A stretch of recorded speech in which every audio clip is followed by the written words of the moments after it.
There's a lot of people that go to Silver Dollar City that I would say have never really experienced the park for what it is. What do you really want to do? What's a don't miss if you go to Silver Dollar City? Here's my list.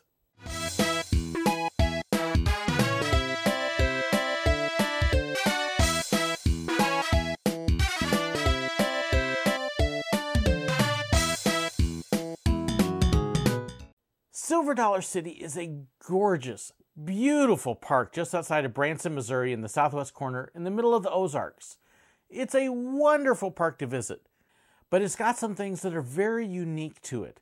Things that if you really want to experience the park, you've got to go do, because if you haven't done them, you really haven't experienced the park. And ironically enough, every single one of them are some of my favorites. If you go to Silver Dollar City, here's what you've got to do. Very first thing, you've got to go to Marvel Cave. Marvel Cave is what they actually built the park around. It was the first and original thing there. It's one of the largest caves in North America. Its main cavern is actually so large they've flown hot air balloons in it. It's just huge. It's about an hour walk.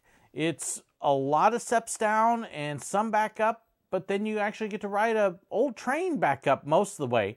So it's not too bad of a walk. It does have some narrow areas, but it's just a beautiful cave system. If you've never been in Marvel Cave, you've never been to the reason that Silver Dollar City exists. There's a lot of people that tell you that the admission to the park would pay for the cave alone. It's just an absolutely incredible cavern and something you've got to go visit.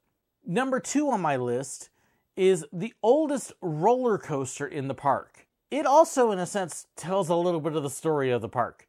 That's Fire in the Hole. Fire in the Hole, for the most part, is a dark ride. You're on a train and it goes through all these different sets and sceneries and landscapes. And then there's a couple surprise drops at the very end that may actually splash and get you wet. What Fire in the Hole does is it tells you the story of Marmaros. Each one of those sets is actually meant to represent this town that used to sit where Silver Dollar City sits now. It was a real town called Marmaros. Well, also back in the 1800s, shortly after the Civil War, you had a group of vigilantes that kind of rode roughshod over the area called the Baldknobbers for a few years. There was a story that the Baldknobbers got upset at some of the citizens of Marmaros and burnt the town down. Well, that's the story that Fire in the Hole tells, is of the Baldknobbers setting the town ablaze and then them trying to put out the fire, and thus the Fire in the Hole. If you haven't been on it, it's a great little ride. Again, it's one of the musts you've got to do at Silver Dollar City. It's the oldest roller coaster in the park. It's one of the classics. Number 3 on my list would be the Flooded Mine, now called the Shootout at the Flooded Mine. It's an old prison mine that has these boats that float in it, and you get to see all of the prisoners trying to get out of this mine as it starts flooding and filling up with water and what they're trying to do to escape and just survive in it. It's a hokey, goofy, old-fashioned dark ride. There's no dips, drops, splashes. You're not going to get wet or scared at all on it. For the kids, they have a ball because there's actually guns in the boat and you can shoot at the targets and, try to keep track of your score. Or you could just enjoy the float and the funny scenes that are in it. It's a great family ride that everybody can ride. And again, it's one of the old classics that's there. It's showing its age a little bit, but they've been working on trying to revamp and renew a lot of the different scenes. So you've got to go check out Shootout at the Flooded Mine. Now, the other ride, my number 4 that I say you've got to do, and if you haven't done it, you haven't been to Silver Dollar City, happens to be right next to the entrance to Flooded Mine. And that's my old home, the steam train, the Frisco Silver Dollar line. It's a wonderful ride it's an old-fashioned steam train. The engines themselves are built in the 40s, but you're going to take a ride out into the woods in the middle of the Ozarks. You get to see some of the scenery. There's actually a couple spots, if you look carefully, you can actually look all the way down to Table Rock Lake off of the train. And it's just a lot of fun. But it's not just a train ride. There's a stop along the way, and you may get to meet Alfie and Ralphie Bolin, who are a couple of very entertaining characters. The train ride was opened in 1962, so it's just a little over 50 years old. It was one of the very first rides in the park that they ever built. And it is just a wonderful classic. In fact, when they very first started running the train, they actually ran it originally with an engine that was owned by Henry Ford. Well, they've still got that engine. It no longer does trips around the parks, but they have recently repainted it, freshened it up, and it is actually sitting right at the train station on the other side of the tracks. So if you go ride the train, You can actually see an original engine owned by Henry Ford as well. Don't miss the train. It's a wonderfully fun ride, and it's something that everybody can ride. Next on my list is one of the groups that entertain at Silver Dollar City. Again, if you've never been to Silver Dollar City, it's filled with a lot of entertainment. There's usually several bluegrass groups playing and other forms of shows. It may be cloggers during the summer. It may be incredible performances at Christmas. They've had the Harlem Globetrotters there. They've had dance reviews. Groups from all around the world doing acrobatics. The Wallendas have performed there. There's just a huge number of different things that you may see. But one of my favorites is a group that is there all the time, year-round, and they're just a lot of fun. They're called the Homestead Pickers. One of the guys who's been in the group for a long time, a guy named Danny, actually grew up in a town called Booger Hollow in Arkansas. I'm not making that up. But they're full of fun stories, things that will make you laugh, great music, great entertainment. They perform 4 times a day. They're usually right after the flag raising ceremony. Go check them out. You're going to have a great time.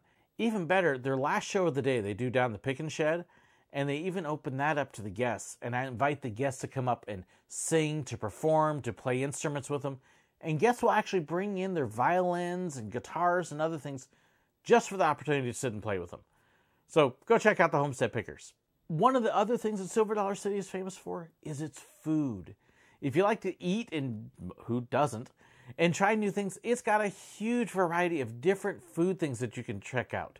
There's succotash, there's homemade chips, there's pork rinds, there's funnel cakes, they make their own candy, and just this huge variety of stuff. In fact, I'm actually going to be coming out with a video here in about a week or two highlighting some of the different food options at Silver Dollar City that you can try. So be sure to check out the food as well.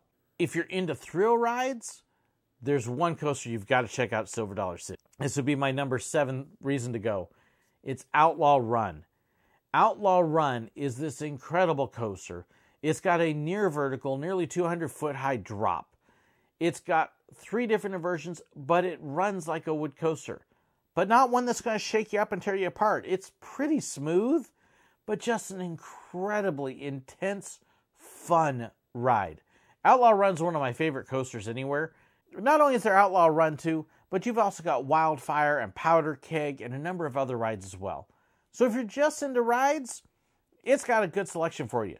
And lastly, good thing, one of my favorites about Silver Dollar City is the festivals. During the spring, they've got an international festival. They used to call it the World Fest, and now it's got a different name. And they bring in acts from all around the world to perform and entertain. They just get some incredibly fun, unique things. Have you ever seen knife dancers? I have. During the summer, they have another festival where the last couple of years they've had the Harlem Globetrotters, they've had bubble makers. And each festival, if you haven't picked up, has different types of entertainment. They have a bluegrass and barbecue festival where you get to sample all sorts of different barbecue cooking, which is great.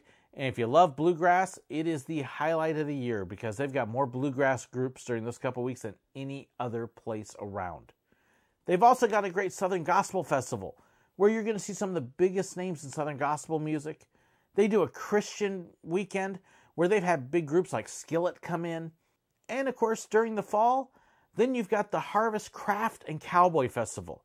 They've got craftspeople all over the place, and forget the rides. We just go and shop and browse all the booths and see the handmade crafts and listen to the cowboy stories and check out the Wild West show that's there. And it is just an incredibly neat time, and it's mixed in with all the fall colors as well.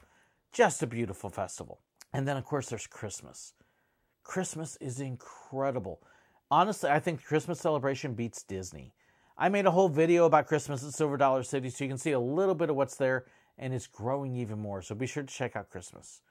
So make sure you check out the festivals at Silver Dollar City. They alone will give you a reason to go and visit the park over and over. If you never ride a ride, you can go to the festivals and always find something for everybody to do. So there's my list of some of my favorites at Silver Dollar City. Things that I encourage you to check out. Things I think you really need to do. It's a wonderful park. Hope you enjoyed my little list. I'd love to know if I left something off that you think is a must-do at Silver Dollar City. Or what is your favorite thing that you have done? Be sure to share it in the comments below.